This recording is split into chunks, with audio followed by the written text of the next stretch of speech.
Jacob had been a taxi driver for over a decade.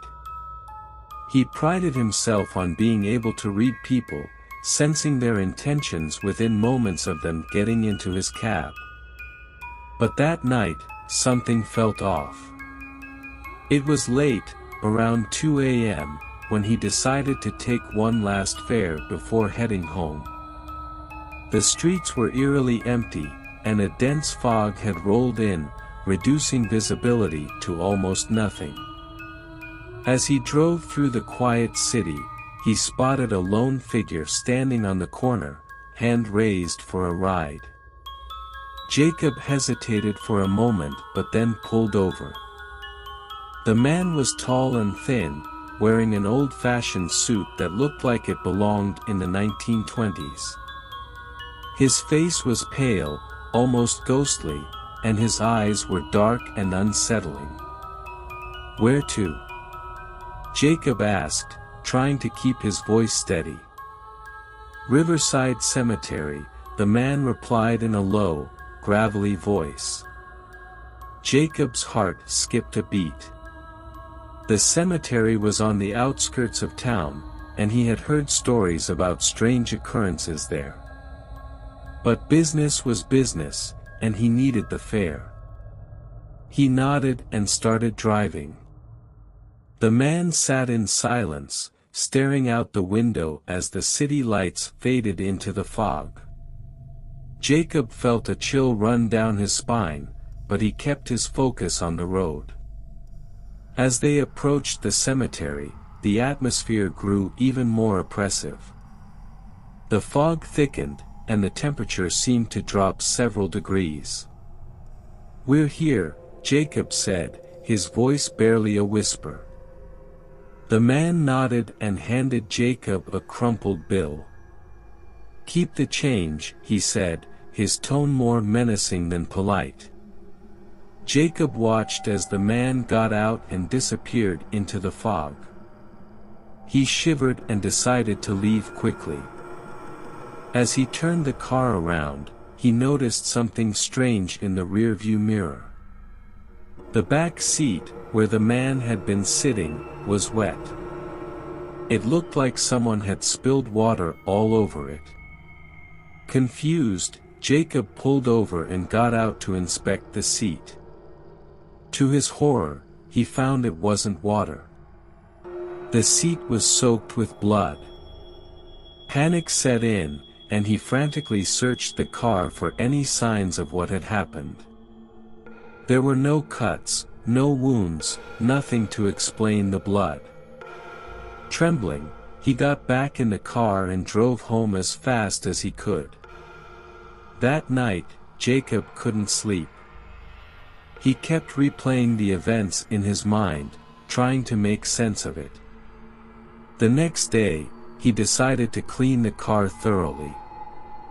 As he scrubbed the back seat, he found an old, tarnished locket wedged between the cushions. Curiosity got the better of him, and he opened it. Inside was a faded photograph of a woman, along with a date, October 31st, 1928. Jacob's blood ran cold. The man he had picked up wasn't just dressed in old-fashioned clothes, he had come from another time. Driven by a need to understand, Jacob started researching the date and the cemetery. He discovered that on October 31st, 1928, a man named Samuel Dawson had been buried at Riverside Cemetery. Dawson had been a wealthy businessman who was murdered under mysterious circumstances. His body was found near the cemetery, and his killer was never caught.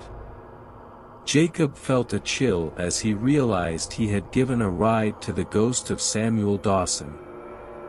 He couldn't shake the feeling that Dawson was trying to tell him something. That night, he returned to the cemetery, locket in hand. The fog was even thicker than before, and the air was deathly silent. Jacob walked through the gates, feeling an invisible force pulling him toward a particular grave. When he found it, he saw the name, Samuel Dawson. Kneeling by the grave, Jacob placed the locket on the headstone. "I'm sorry," he whispered, unsure of what else to say. Suddenly, he felt a presence behind him. He turned to see the ghostly figure of Samuel Dawson, his eyes filled with sorrow. The ghost pointed to a nearby tree, and then vanished. Jacob walked over to the tree and started digging with his bare hands. After a few minutes, he uncovered a small, rusted box. Inside was a blood-stained knife. Realization dawned on Jacob. This was the murder weapon, the key to solving Samuel Dawson's murder. He took the knife to the authorities, who were skeptical at first but agreed to reopen the case. Using modern forensic techniques, they were able to trace the blood on the knife to a descendant of a man who had been a rival of Dawson's. The case made headlines, and the story of the ghostly cab ride spread through the city. Jacob felt a sense of closure, knowing he had helped bring justice to a man who had been wronged almost a century ago. But the story didn't end there. Every now and then, late at night, Jacob would find his taxi's back seat wet with blood. He knew it was Samuel Dawson, thanking him in his own way. And each time it happened, Jacob would drive to the cemetery and leave a flower on Dawson's grave, a silent acknowledgement of their strange and haunting connection.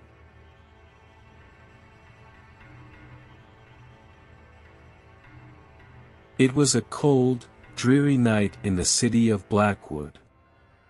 The rain drizzled steadily, washing the streets clean and filling the air with a sense of eerie calm. John, a veteran taxi driver, had been plying the streets for nearly 2 decades. He was known for his punctuality and politeness, earning him a steady stream of loyal customers. But tonight felt different. There was an unusual heaviness in the air, a chill that seemed to seep into his bones despite the heater blowing warm air into the cab. Around midnight, just as John was considering calling it a night, his radio crackled to life. "Taxi available near West End?" "Over."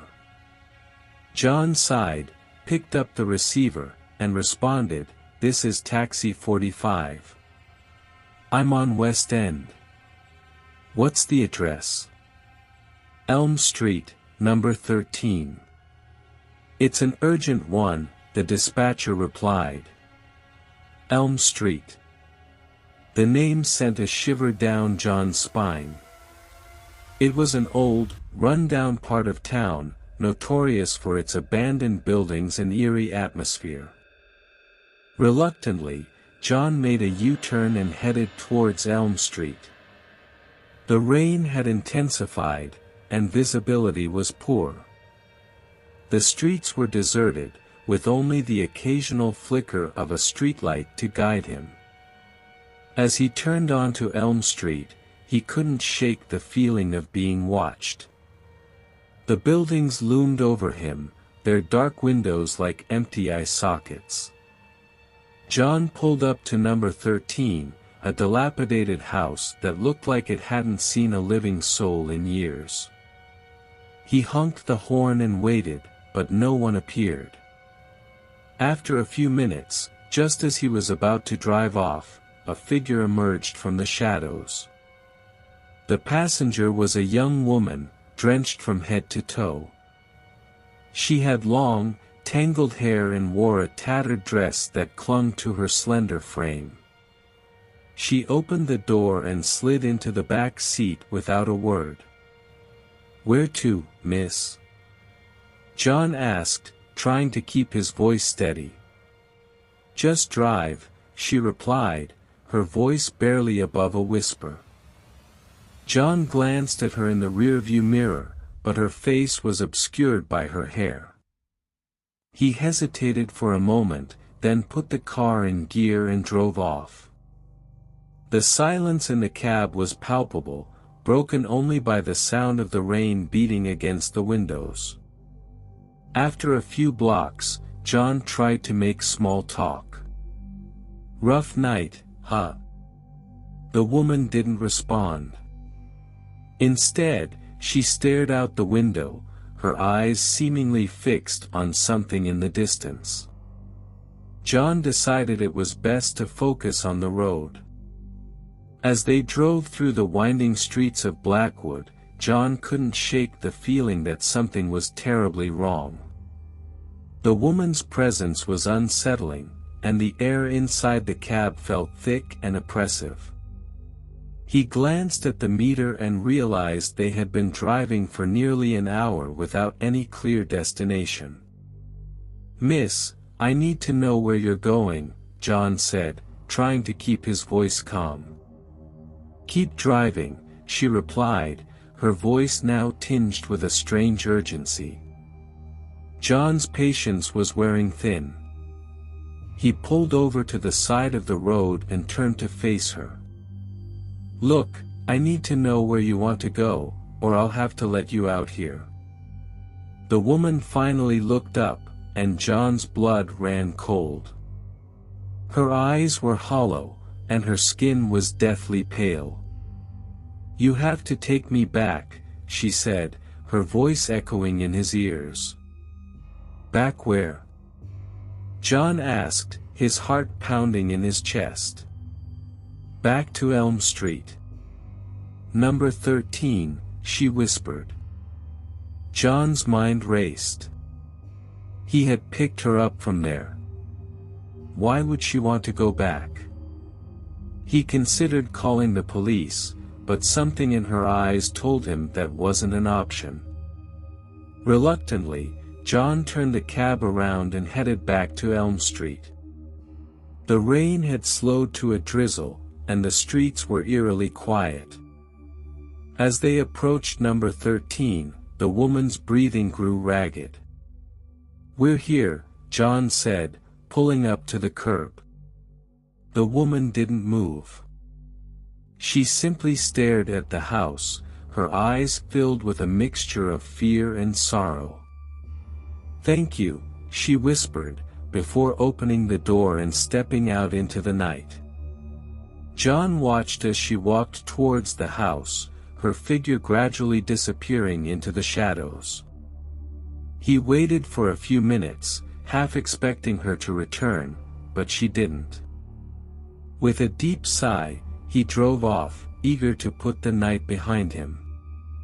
The next day, John couldn't shake the memory of the strange woman. He decided to visit Elm Street in the daylight, hoping to make some sense of what had happened. When he arrived at number 13, he was shocked to find the house in ruins. It looked as though it had been abandoned for decades. John asked around the neighborhood and learned that number 13 had been empty for years, ever since a young woman had tragically drowned in the nearby river. Some said her spirit still haunted the house, searching for a way back to the night she died. Shaken, John returned to his cab, vowing never to pick up another passenger from Elm Street again. He couldn't help but feel a sense of unease, knowing that he had encountered something beyond his understanding. As he drove away, he glanced in the rearview mirror, half expecting to see the woman's hollow eyes staring back at him. From that day on, John never took the night shift again. He learned that some rides are best left unclaimed, and some roads are best left untraveled. For in the darkness, not everything that appears before you is truly alive.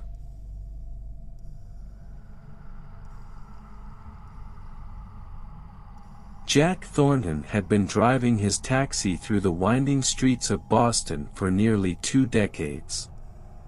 Over the years, he had picked up all kinds of passengers, each with their own story, but nothing could have prepared him for the events of one cold October night. It was a little past midnight when Jack received a call from dispatch. "Pick up at Beacon Street," the voice crackled through the radio. Jack acknowledged and drove through the mist-covered roads, the dim streetlights barely piercing the fog.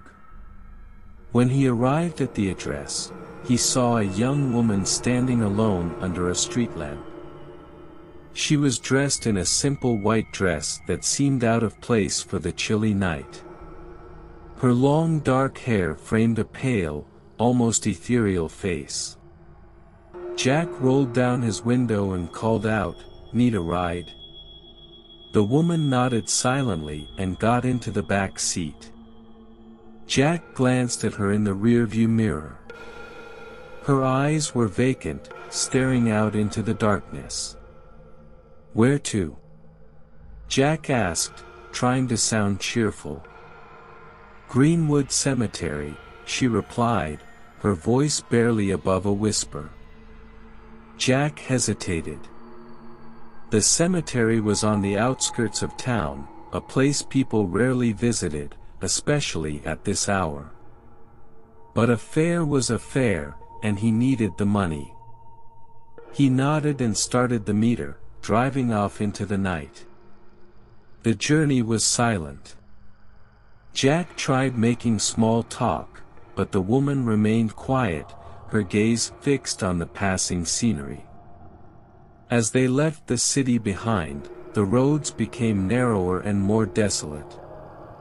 The fog thickened, and an uneasy feeling settled in Jack's stomach. Finally, they arrived at Greenwood Cemetery. The iron gates loomed ahead, partially obscured by the mist. Jack stopped the car and turned to his passenger. "That'll be $25, he said. The woman didn't respond. Instead, she opened the door and stepped out, walking slowly towards the cemetery gates. Jack sighed and got out of the car, determined to get his fare. "Hey, you need to pay," he called out, following her. As he approached the gates, he saw her standing just inside, near an old, weathered gravestone. The fog seemed to thicken around her, and Jack felt a chill run down his spine. "Miss, you need to pay for the ride," he insisted, stepping closer. The woman turned to face him, and for the first time, Jack noticed the tears streaming down her face. "I'm sorry," she whispered. "I can't." Before Jack could respond, she vanished. One moment she was there, the next she was gone, as if she had dissolved into the mist. Jack stood frozen, his heart pounding in his chest. He rubbed his eyes, convinced he was seeing things. He walked over to the gravestone where the woman had stood. The name on the stone was barely legible, but as Jack brushed away the moss, he read the inscription, "Emily Carter, 1975 to 1995. Beloved daughter, gone too soon." Jack stumbled back, his mind racing. Emily Carter had died nearly 20 years ago. He remembered hearing stories about her, a young woman who had been killed in a car accident on Beacon Street. The realization hit him like a punch to the gut. He had just given a ride to a ghost. Terrified, Jack ran back to his taxi and sped away from the cemetery, the fog swallowing the road behind him. He didn't stop until he reached the safety of his own home, where he locked the doors and collapsed onto his bed, shaken and exhausted. The next morning, Jack woke up feeling like the events of the previous night had been nothing more than a bad dream. But as he reached into his pocket, he found a small, old-fashioned locket. Inside was a faded photograph of Emily Carter. From that day on, Jack was never the same. He quit his job as a taxi driver and moved away from Boston, but he couldn't escape the memory of that night. He spent years researching Emily Carter's death, trying to understand what had happened and why she had chosen him for her final ride. Jack's story became a local legend, a cautionary tale whispered among taxi drivers and late-night travelers. Some believed it was just a tall tale, a ghost story meant to scare newcomers. But those who knew Jack could see the haunted look in his eyes, the way he flinched at the mention of Beacon Street or Greenwood Cemetery. Years later, Jack returned to Boston, older and grayer but still driven by a need for closure. He visited Emily's grave, placing the locket he had found that night on her tombstone. As he stood there in the fading light, he felt a sense of peace, as if Emily had finally found rest. Jack never drove a taxi again, but he continued to share his story, hoping it would serve as a reminder that some souls never find their way home, and that sometimes, the past has a way of catching up with you, no matter how far you run.